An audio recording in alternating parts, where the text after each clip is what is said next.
अस्सलाम वालेकुम व्यूवर्स। तारिक अनवर पूछते हैं, मुझे कोई फर्क नहीं पड़ता। इसका मतलब मुझे कोई परवाह नहीं है ना, आप कुछ भी करो, मुझे कोई फर्क नहीं पड़ता, जाओ इधर जहाँ जाने जाओ। तो इसका मतलब उर्दू में तो इस तरह है। इंग्लिश में चंद जुमले हो सकते हैं, अगर आपको पसंद है तो ठीक है, नहीं तो आपके मन में जो है वो भी बोलिए। मुझे कोई फर्क नहीं पड़ता, आई डोंट केयर। तो इसका वही मतलब है ना कि मुझे कोई परवाह नहीं है, जो करने कर लो। It doesn't bother me. Bother का भी तकरीबन वही मतलब होता है, फर्क पड़ना। डोंट बॉदर मतलब कोई नहीं है, आ जाओ, डोंट बॉदर।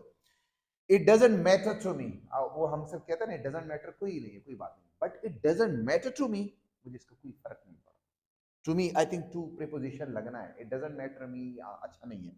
सो ये भी तकरीबन वही है कि हम कोई गलत काम हो जाए तो हम बच्चों को कहते हैं it doesn't matter, it doesn't matter, it happens. I am not bothered, तो ये तकरीबन सेम है, ये एक पैसिव वॉइस है, तो ये उससे ज्यादा अच्छा है कि आई एम नॉट बोदर्ड, मुझे कोई फर्क नहीं पड़ता, मुझे वो सिलसिला नहीं है। इट डजंट बग मी, ये एक स्लैंग टाइप है, मगर ये भी सही है। देखो बच्चों, अच्छा ये स्क्रीनशॉट लीजिए। अक्सर लोग कहते हैं आप स्क्रीनशॉट के लिए हटते नहीं हो, ये मैं हट गया, स्क्रीनशॉट लीजिए, ठीक है। अब बात ये है ना, this is language. Language can be different.